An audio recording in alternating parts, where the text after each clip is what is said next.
What if the parable of the wheat and the tares was never just about good people and bad people?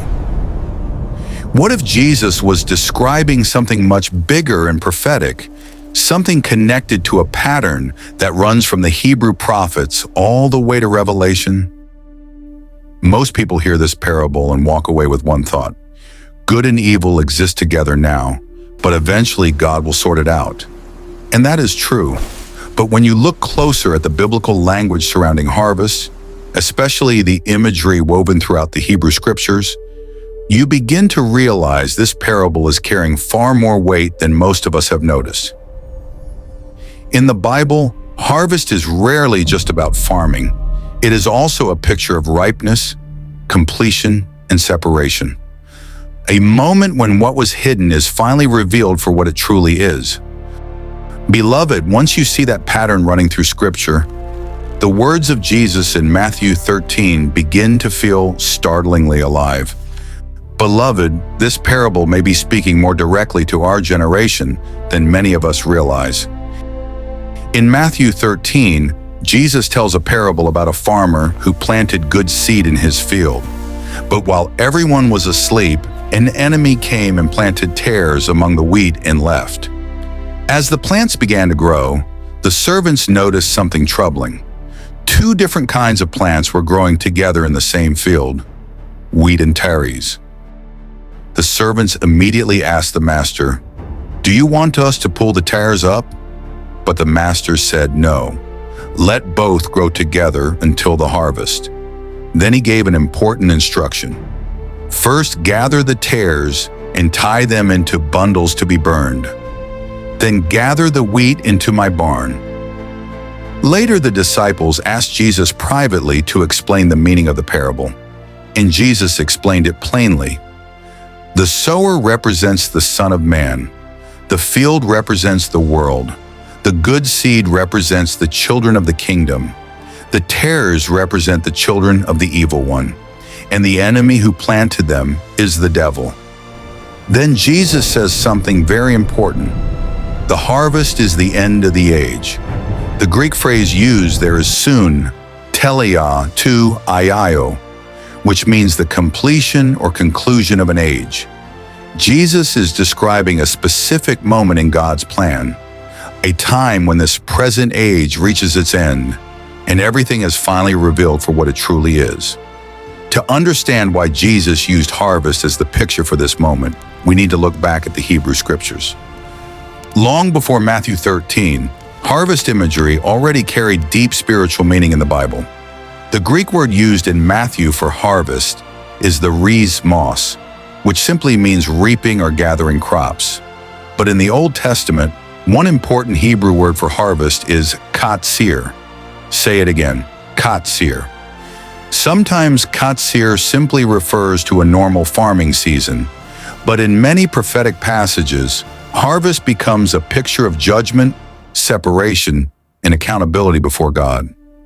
One clear example is Joel 3:13, where God says, "Put in the sickle, for the harvest is ripe." This is not just about farming. The nations are being gathered, and judgment is about to take place. Harvest becomes a symbol of a moment when humanity is brought before God for reckoning. This same kind of imagery appears again in Revelation 14, where John sees a Son of Man reaping the earth with a sharp sickle. Because of this, many Bible scholars see a strong connection between Joel 3 and Revelation 14. The pattern is similar in both passages. Harvest represents a time of divine judgment and final separation. So when Jesus spoke about harvest in Matthew 13, many listeners who knew the Hebrew prophets may have recognized those echoes. Harvest language already carried deep prophetic meaning in the scriptures. One of the most important ideas behind harvest in the Bible is ripeness. Harvest does not happen by accident or at a random time. It happens when something has fully grown and reached maturity. And that is very important in this parable. Jesus says the wheat and the tares are allowed to grow together for a season. The servants want to remove the tares immediately, but the master warns them that pulling them up too early could also harm the wheat. So he says, Let both grow together until the harvest. In other words, there is a process taking place. Over time, what is hidden begins to become visible. What looked the same at first eventually reveals what it truly is. This becomes even more meaningful when we understand what the tares likely were. The Greek word used is zizania. Most scholars believe it refers to darnel, a weed that looks very similar to wheat in its early stages. Its leaves and stalks closely resemble wheat, making it difficult to tell the difference at first. But eventually the grain appears, and the difference becomes clear. That is the point Jesus is making. Not everything that appears spiritually alive is producing good fruit. Not everything growing in the same field came from the same source. But as time passes, the true nature of each plant is revealed. At harvest, the difference can no longer be hidden. The fruit reveals what kind of seed was planted from the beginning. Now notice something many people overlook in this parable. Jesus gives a clear sequence.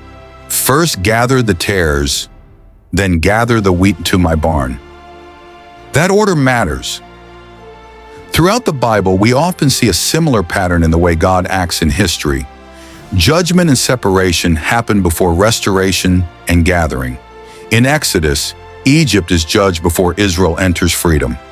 In the prophets, corrupt nations are confronted before restoration comes. In Joel 3, the nations are gathered for judgment before the promises of healing and renewal that follow.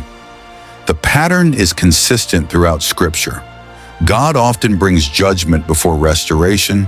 He deals with what is corrupt before bringing healing and renewal. Now, Christians hold different views about how end-time events will happen, and that is okay. This channel is not about arguing over different prophetic systems. But one thing this parable makes clear is this: the field will not remain mixed forever. History is moving toward a moment when everything will be revealed. The harvest will come. And when it does, what was hidden will be uncovered. What has been growing quietly will finally be seen for what it truly is. Everything is moving toward maturity, both good and evil. And when that appointed time comes, the harvest begins. This parable feels very relevant today because we live in a time where truth and deception often grow side by side. Sometimes they can exist in the same church, the same movement, or even the same conversation. Genuine faith and empty appearance can look similar for a long time, and there is always a temptation to force separation too early.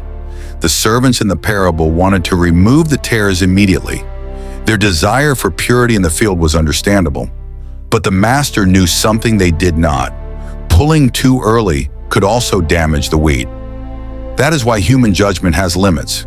We can see outward actions, but we cannot fully see the heart. Jesus says the final reapers are angels. In other words, the final separation belongs to God, not to us. So how should we live in the meantime?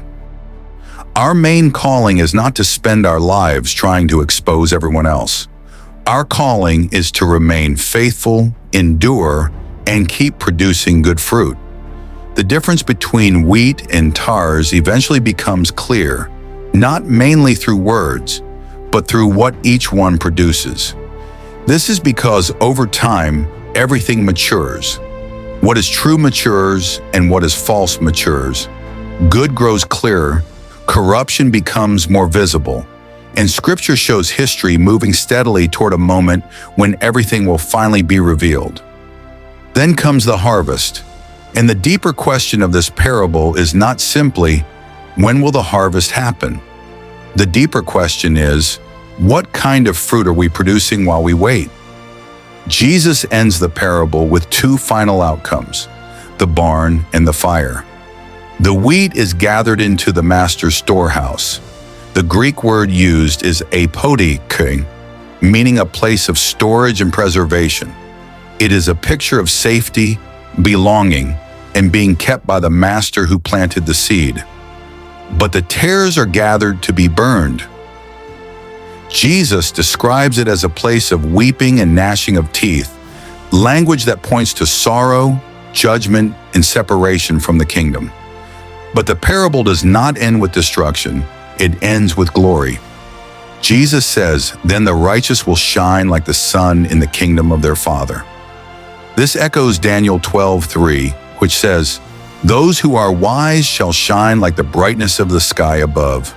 So the final picture Jesus gives is not darkness, but light. After a long season of hidden growth, faithful endurance, and quiet obedience, the righteous are finally revealed openly. They shine like the sun in the kingdom of their Father. The parable of the wheat and the tares is not a story about passivity. It is a story about appointed time. God is not absent from the field. He knows what was sown and by whom. He knows what is growing and where, and He has set a harvest, a moment of completion that is as certain as every harvest that has ever come at the end of a growing season. The biblical pattern is clear. Harvest comes when things are ripe, not before, not after, when the fullness of time arrives. And until then, the calling is simple, and it is hard. Stay faithful, keep growing, bear good grain. Do not lose heart in the middle of the season. Beloved, one day the righteous will shine like the sun in the kingdom of their Father. And what grew quietly in the field, what no one fully saw or recognized, will finally be seen clearly in full light forever. If this study opened up the parable in a new way for you, type "harvest" in the comment below and share what stood out most. And if deep, word-by-word biblical studies are what you're here for, subscribe to Biblical Exploits and turn on notifications. Shalom.